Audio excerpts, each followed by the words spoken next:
Capítulo 8. Decisión. El dominio de la dilación. El séptimo paso hacia la riqueza.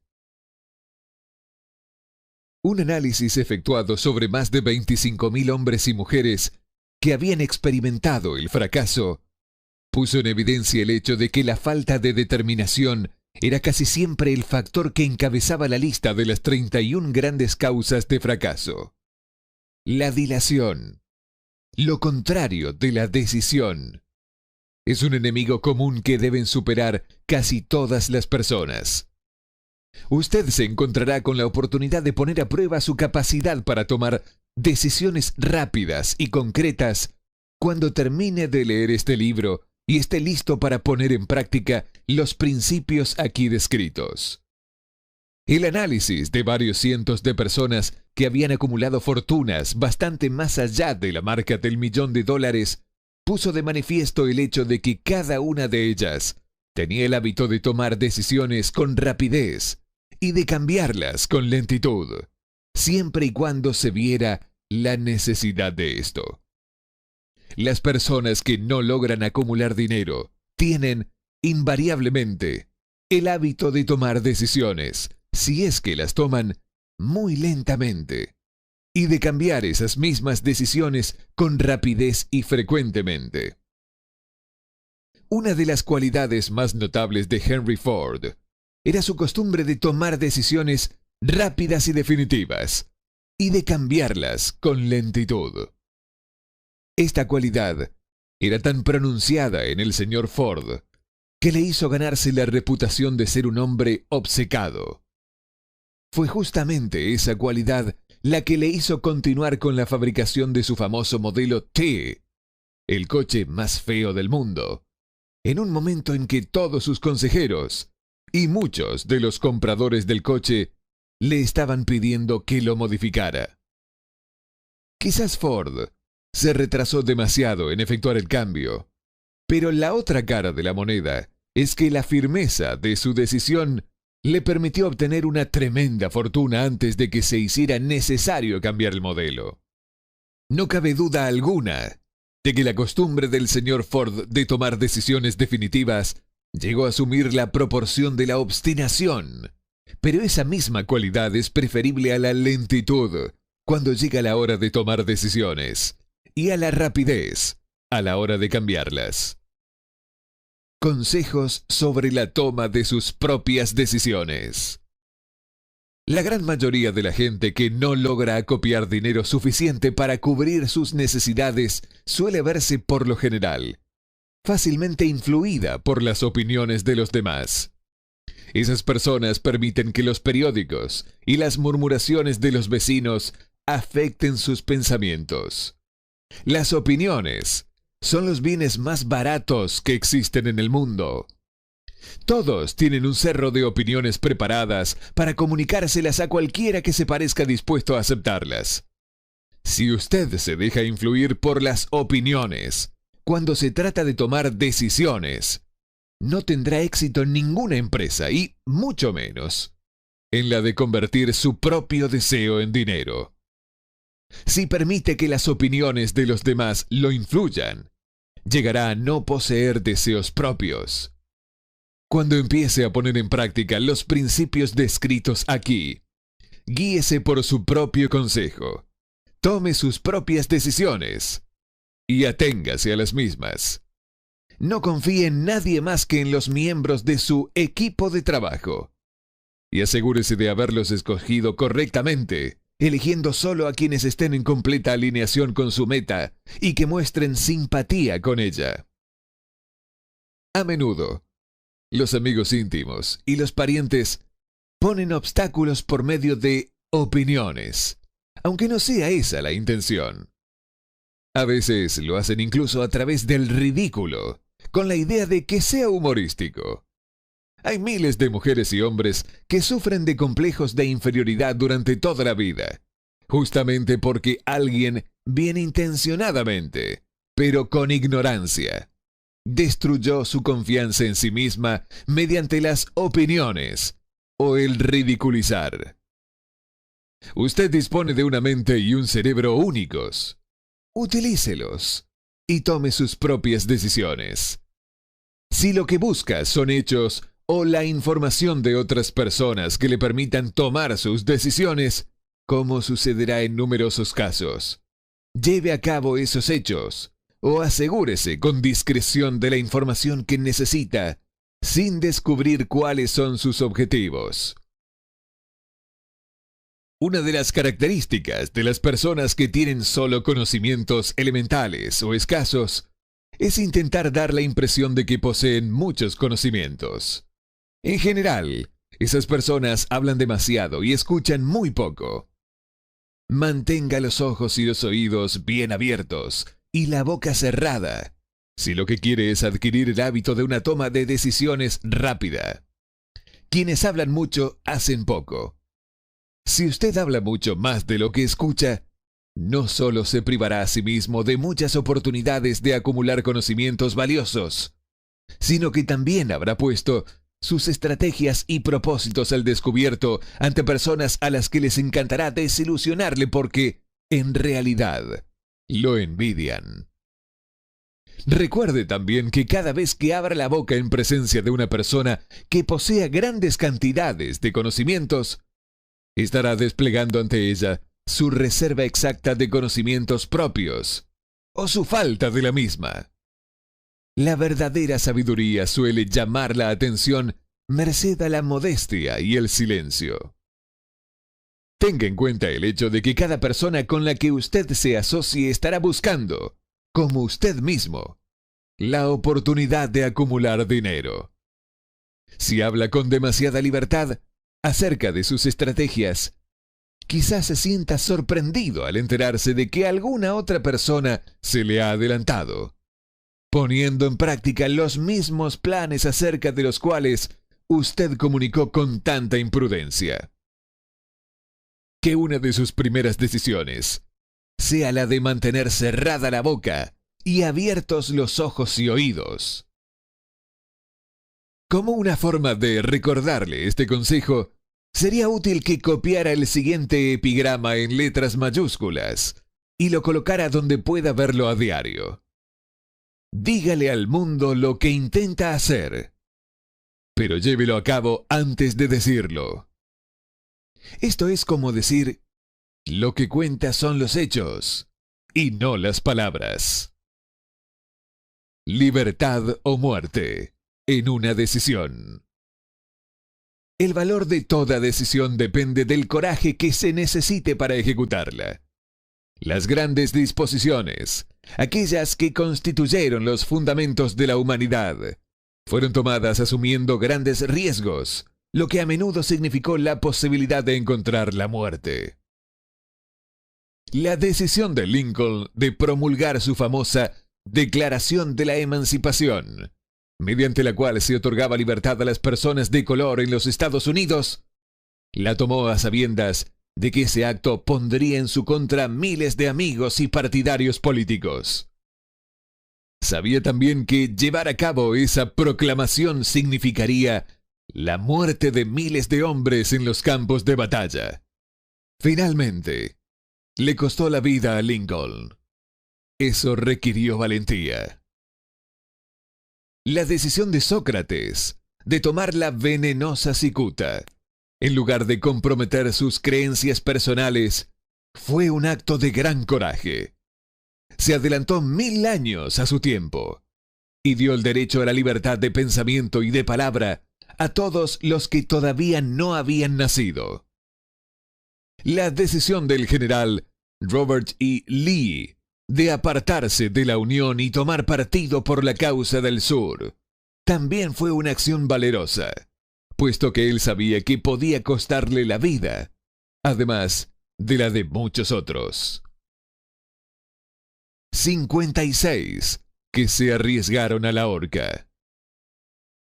Pero la mayor decisión de todos los tiempos, en lo que se refiere a los ciudadanos de lo que más tarde serían los Estados Unidos, se tomó el 4 de julio de 1776, en Filadelfia, cuando 56 hombres estamparon sus firmas en un documento que, como muy bien sabían, aportaría la libertad a todos los norteamericanos, o bien dejaría a cada uno de los 56 colgado de una cuerda por el cuello. Sin duda habrá escuchado de ese famoso documento, aunque tal vez no haya extraído del mismo la gran lección de logro personal que nos enseña de un modo tan simple. Muchos recuerdan la fecha en que esa gran decisión fue tomada, mas son pocos los que se dan cuenta del valor que se requirió. Recordamos nuestra historia, tal y como nos la enseñan. Recordamos las fechas, los nombres de los hombres que lucharon. Recordamos Bailey Forge y Yorktown. Recordamos a George Washington y a Lord Cornwallis. Pero en realidad, sabemos poco y nada acerca de las fuerzas reales que había detrás de estos nombres, fechas y lugares. Y sabemos menos incluso acerca de ese poder intangible que nos aseguró la libertad, mucho antes de que los ejércitos de Washington llegaran a Yorktown. Leímos la historia de la Revolución e imaginamos falsamente que George Washington era el padre de nuestro país, que fue él quien obtuvo nuestra libertad. Mientras que lo cierto es que Washington fue solo un accesorio después del hecho, ya que la victoria para sus ejércitos estaba asegurada mucho antes que Lord Cornwallis se rindiese. Esto no intenta robarle a Washington la gloria, que ciertamente merecía. Su propósito más bien es darle mayor atención al sorprendente poder, que fue la real causa de su victoria. Representa casi una tragedia que los historiadores hayan pasado por alto el hacer la más mínima referencia al poder irresistible que fue el génesis de la libertad de la nación, destinada a establecer nuevos niveles de independencia para todos los pueblos del mundo. Digo que es casi una tragedia, porque precisamente se trata del mismo poder que todo individuo debe utilizar para superar los conflictos que se le presenten en la vida, y obligar a ésta a pagar el precio que se le pide. Revisemos, aunque solo sea de forma mínima, acontecimientos que dieron lugar a ese poder. La historia comienza con un incidente ocurrido en Boston el 5 de marzo de 1770. Los soldados británicos trullaban por las calles, aterrorizando a los ciudadanos con su sola presencia. A los colonos no les gustaba ver hombres armados andando por sus ciudades. Empezaron a expresar abiertamente su resentimiento por esto, arrojando piedras y profiriendo insultos contra los soldados que patrullaban, hasta que el oficial al mando dio la orden: ¡calen bayonetas! ¡Carguen! La batalla que comenzó entonces resultó en la muerte de muchos, mientras que otros salieron heridos. El incidente provocó tal resentimiento que la Asamblea Provincial, compuesta por importantes colonos, convocó una reunión para emprender alguna acción concreta. Dos de los miembros de esa asamblea fueron John Hancock y Samuel Adams. Tomaron la palabra y hablaron con valentía, declarando que debían organizar un movimiento para expulsar de Boston a todos los soldados británicos. Debemos recordar que eso fue una decisión surgida en la mente de dos hombres, lo que podemos considerar como el principio de la libertad que todos disfrutamos ahora en los Estados Unidos. Tampoco podemos olvidar que la determinación de esos dos hombres exigía fe y coraje, porque era una decisión que entrañaba peligros. Antes de que la asamblea terminara, Samuel Adams fue elegido para visitar al gobernador de la provincia, Hutchinson, y exigirle la retirada de las tropas británicas. La petición fue aceptada, y los soldados se retiraron de Boston, pero el incidente no quedó zanjado allí. Había provocado una situación cuyo desenlace estaría destinado a cambiar el rumbo de toda una civilización. No es extraño cómo los grandes cambios, tal como la Revolución Americana y la Guerra Mundial, a menudo comienzan en circunstancias que no parecen significativas. También es interesante notar que estos importantes cambios por lo general comienzan en la forma de una decisión definitiva en las mentes de un número relativamente pequeño de individuos. Muy pocos de nosotros conocemos la historia de nuestro país tan profundamente como para darnos cuenta que John Hancock, Samuel Adams y Richard Henry Lee, de la provincia de Virginia, fueron los reales padres de la patria. Organización de un equipo de trabajo. Richard Henry Lee adquirió un papel importante en esa historia. Él y Samuel Adams se comunicaban entre sí con frecuencia, por correspondencia, compartiendo temores y esperanzas acerca del bienestar del pueblo en sus respectivas provincias. A raíz de esta práctica, Adams concibió la idea de que un intercambio mutuo de cartas entre las 13 colonias podría ayudar a coordinar esfuerzos que tanto necesitaban en relación con la solución de sus problemas. 2 años después del enfrentamiento con los soldados británicos en Boston, en marzo de 1772, Adams presentó esta idea ante la Asamblea, en forma de una moción para que se estableciera un comité de correspondencia entre colonias que contara con corresponsales nombrados en cada una de las mismas, con el propósito de una cooperación amistosa para la mejora de las colonias de la América Británica. Eso constituyó el principio de la organización de un poder mucho más amplio, destinado a conseguir la libertad para todos los colonos y sus descendientes. Así se organizó el equipo de trabajo. Estaba compuesto por Adams, Lee y Hancock. Además, les digo que si 2 de ustedes están de acuerdo que la Tierra está relacionada con todo lo que ustedes preguntan, vendrán a usted de mi Padre, que está en los cielos. El comité de correspondencia fue organizado. Los ciudadanos de las colonias habían estado desarrollando una desorganizada oposición física contra los soldados británicos, a través de incidentes parecidos a los tumultos de Boston.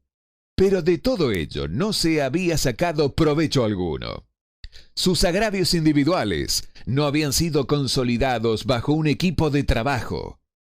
Ningún grupo tenía puestos sus corazones, mentes, almas y cuerpos juntos en una determinación concreta para solucionar de una vez y por todas su dificultad con los británicos hasta que Adams, Hancock y Lee se pusieron a trabajar en conjunto. El comité de correspondencia estaba organizado. Observe que esta medida brindó la forma de aumentar el poder del principio Mastermind, al agregarle hombres de todas las colonias. Le advierto que este procedimiento constituyó la primera planificación organizada de los colonizadores disconformes. La fuerza está en la unión. Mientras tanto, los británicos tampoco permanecieron de brazos cruzados. También ellos se dedicaron a efectuar una planificación y a formar equipos de trabajo propios, con la ventaja de contar con el dinero y con un ejército organizado. Una decisión que cambió la historia. La corona nombró a Gage para sustituir a Hutchinson como gobernador de Massachusetts. Una de las primeras acciones del nuevo gobernador fue llamar a Samuel Adams por medio de un mensajero, para intentar detener su oposición, merced al temor. Comprenderemos mucho mejor el espíritu de lo que sucedió si citamos la conversación sostenida entre el coronel Fenton, el mensajero enviado por Gage y el propio Adams. Coronel Fenton: he sido autorizado por el gobernador Gage para asegurarle, señor Adams, de que el gobernador ha sido dotado de amplios poderes para conferirle a usted tantos beneficios como le sean satisfactorios. Intento de ganarse a Adams con la promesa de sobornos, con la condición de que abandone usted su oposición a las medidas del gobierno. El gobernador le aconseja que no siga disgustando a su majestad. Su conducta le hace acreedor a los castigos previstos en una ley de Enrique VIII, por la que se puede enviar a Inglaterra a las personas para que sean juzgadas allí por traición, o encarceladas a discreción del gobernador de una provincia. Pero si usted cambia su política, no solo obtendrá grandes ventajas personales, sino que además estará en paz con el rey. Samuel Adams tenía que escoger entre dos decisiones: cesar en su oposición y recibir recompensas personales por ello, o continuar y correr el riesgo de morir en la horca. Evidentemente, había llegado el momento en que Adams se veía obligado a tomar una determinación que podía resultar fatal. Adams insistió en que el coronel Fenton, bajo palabra de honor, le transmitiría al gobernador su respuesta, repitiendo con toda exactitud las mismas palabras que le dijera. La contestación de Adams fue: dígale al gobernador Gage que confío desde hace mucho tiempo en estar en paz con el Rey de Reyes. Ninguna consideración personal me inducirá a abandonar la justa causa de mi país. Y dígale al gobernador Gage que Samuel Adams le aconseja no continuar insultando los sentimientos de un pueblo exasperado. Parece ser innecesario hacer algún comentario sobre el carácter de este hombre.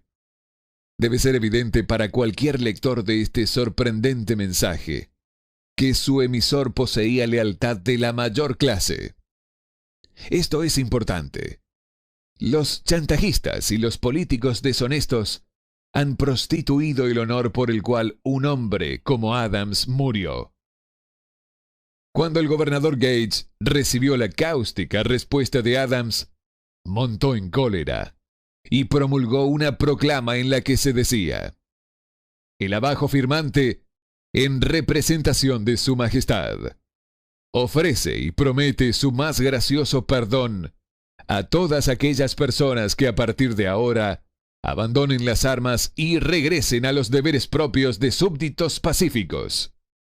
Las únicas excepciones del beneficio de tal perdón son Samuel Adams y John Hancock, cuyas ofensas, de naturaleza demasiado flagrante, no admiten otra consideración que la de un castigo adecuado. Podríamos decir que tanto Adams como Hancock se encontraban en aprietos. La amenaza del airado gobernador obligó a los dos hombres a tomar otra decisión, igualmente riesgosa. Convocaron una apresurada reunión de sus más fieles seguidores. Una vez que todos estuvieron presentes, Adams cerró la puerta con llave, se la metió en el bolsillo y les informó que era imperativo organizar un congreso de los colonos y que nadie abandonaría aquella habitación hasta que se hubiera tomado la decisión de convocar dicho congreso. A este anuncio siguió otra gran excitación. Algunos sopesaron las posibles consecuencias de tal radicalismo. Otros expresaron graves dudas en cuanto a la prudencia y la conveniencia de una decisión tan definitiva, que desafiaba manifiestamente a la corona. Encerrados en aquella habitación había dos hombres inmunes al miedo, ciegos ante la posibilidad del fracaso: Hancock y Adams. Gracias a la influencia de sus mentes, los demás fueron inducidos a aceptar que se debían establecer acuerdos, a través del Comité de Correspondencia, para convocar el primer Congreso Continental, que se celebraría en Filadelfia el 5 de septiembre de 1774. Vale la pena recordar esta fecha. Es mucho más importante que la del 4 de julio de 1776. Si no se hubiera tomado la decisión de convocar un Congreso Continental, tampoco se hubiese llevado a cabo la firma de la Declaración de la Independencia. Antes que la primera reunión del nuevo Congreso se celebrara, otro líder, que se encontraba en otra parte del país, estaba profundamente enfrascado en la tarea de publicar una sucinta exposición de los derechos de la América Británica. Se trataba de Thomas Jefferson, de la provincia de Virginia, cuyas relaciones con Lord Dunmore, representante de la corona en Virginia, eran tan tensas como las de Hancock y Adams con su gobernador. Poco después de que se publicara su sucinta exposición de los derechos, Jefferson fue informado de que existía la orden de perseguirlo por alta traición contra el gobierno de Su Majestad. Inspirado por la amenaza, uno de los colegas de Jefferson, Patrick Henry, expresó con claridad lo que pensaba y concluyó sus observaciones con una frase que se ha hecho clásica desde entonces. Si esto es traición, que sea la mayor de todas.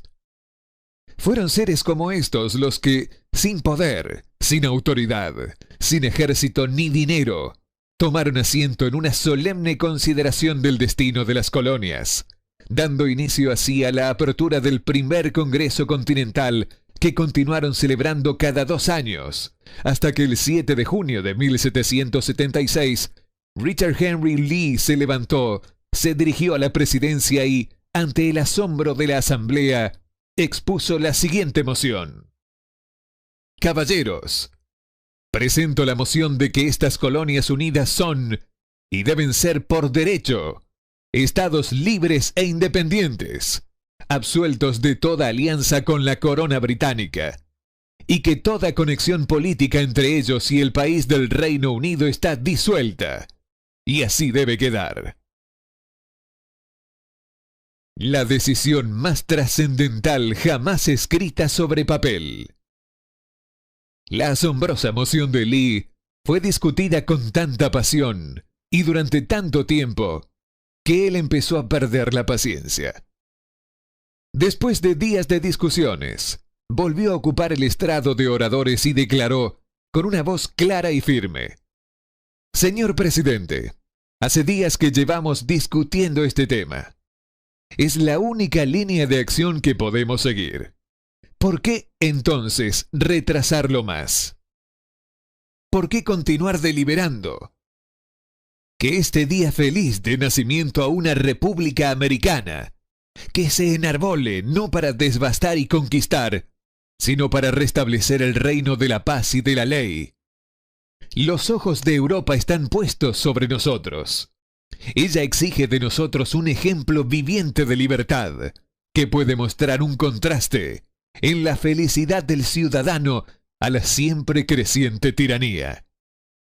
Antes de que se votara su moción, Lee fue llamado a Virginia debido a una grave enfermedad familiar, pero antes de marcharse, dejó la causa en manos de su amigo Thomas Jefferson, quien le prometió luchar hasta que se cumpliera una acción favorable.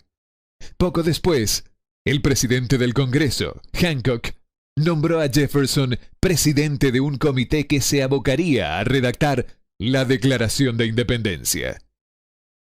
El comité trabajó arduamente en la redacción de un documento que, cuando fuera aceptado por el Congreso y firmado por cada uno de los congresistas, significaría una condena de muerte para todos los firmantes en el caso de que las colonias perdieran en la batalla que, sin lugar a dudas, estallaría entre ellas y el Reino Unido.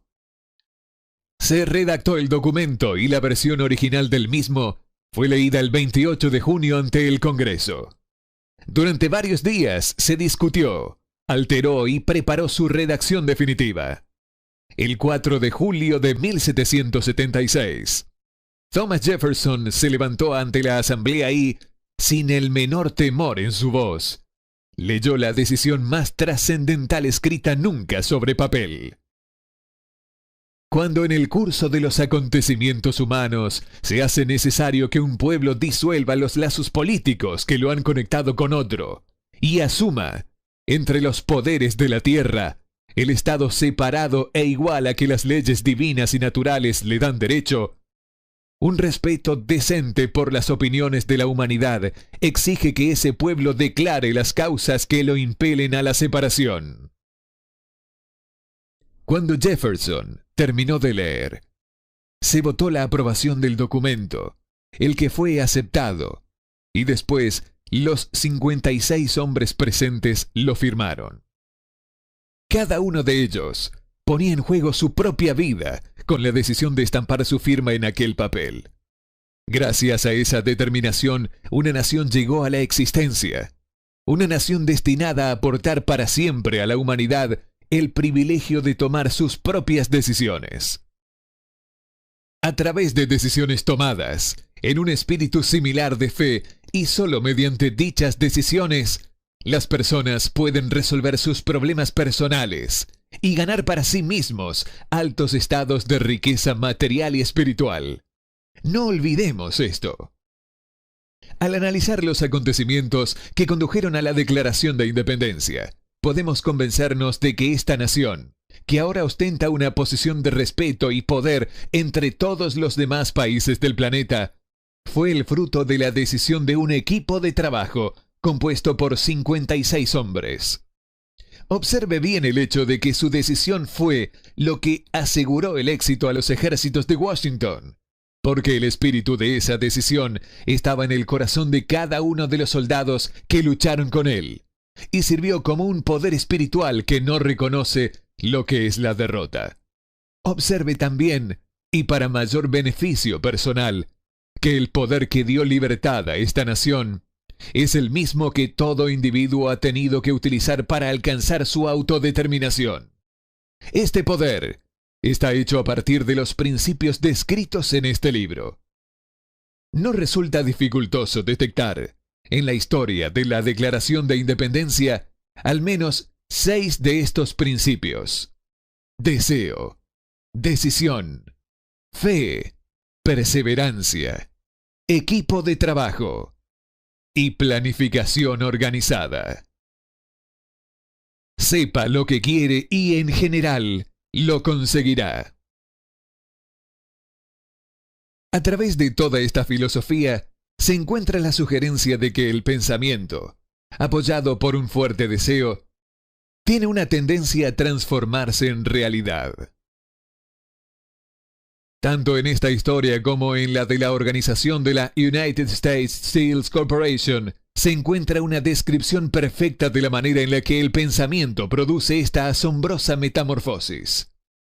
En su búsqueda del secreto del método, no espere milagros, porque no los hallará. Solo encontrará las eternas leyes de la naturaleza, esas que están disponibles para toda persona que tenga la fe y el valor suficientes para ocuparlas. Pueden ser empleadas bien para aportar libertad a una nación, bien para acumular riquezas. Quienes toman decisiones con rapidez y de un modo definitivo saben muy bien lo que quieren y en general lo consiguen. Los líderes en todas las áreas de la vida son personas que deciden con rapidez y firmeza. Esa es la razón principal por la que se han convertido en líderes. El mundo tiene la costumbre de abrir paso al hombre cuyas palabras y acciones muestran que sabe a dónde va. La indecisión es un hábito que suele aparecer en la juventud. El hábito adquiere permanencia a medida que el joven pasa por la escuela, el instituto e incluso la universidad, sin una definición de propósito. El hábito de indecisión adquirido debido a las deficiencias de nuestro sistema escolar acompaña al estudiante en la ocupación que escoge. Sí, de hecho, escoge su ocupación. En general, el joven que acaba de graduarse busca cualquier trabajo. Acepta el primero que le ofrecen, porque ya cayó en el hábito de la indecisión. 98 de cada 100 personas que trabajan en la actualidad a cambio de un salario ocupan los puestos en los que están porque les faltó la firmeza para planificar el alcanzar un puesto mejor, así como el conocimiento acerca de cómo elegir al empleador. La principal debilidad de todo este sistema educacional es que no enseñan ni motivan el hábito de decisión definida. Sería beneficioso si alguna universidad permitiera la matrícula de algún estudiante, a menos que y hasta que éste declare que su propósito principal es matricularse. Sería aún más beneficioso si cualquier estudiante que entre a la escuela primaria estuviera obligado a aceptar la capacitación en el hábito de decisión y ser forzados a aprobar un examen en el tema antes de que se les permita avanzar a los demás cursos. La firmeza de decisión exige siempre valor y, a veces, muchísimo. Los 56 hombres que firmaron la Declaración de la Independencia pusieron sus vidas en peligro cuando decidieron estampar sus firmas en aquel documento.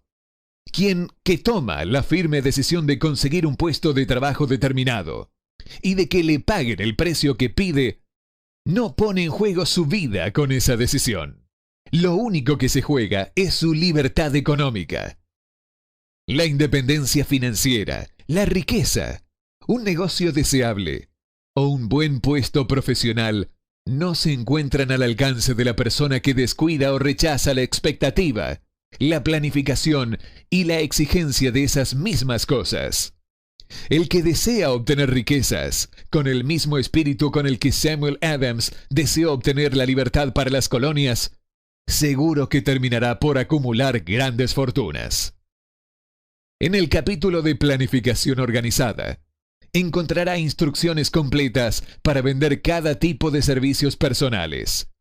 Encontrará también información detallada de cómo escoger el empleador que usted prefiere y el trabajo particular que desea. Estas instrucciones no tendrán valor alguno para usted, a menos que usted decida definitivamente organizarlas en un plan de acción.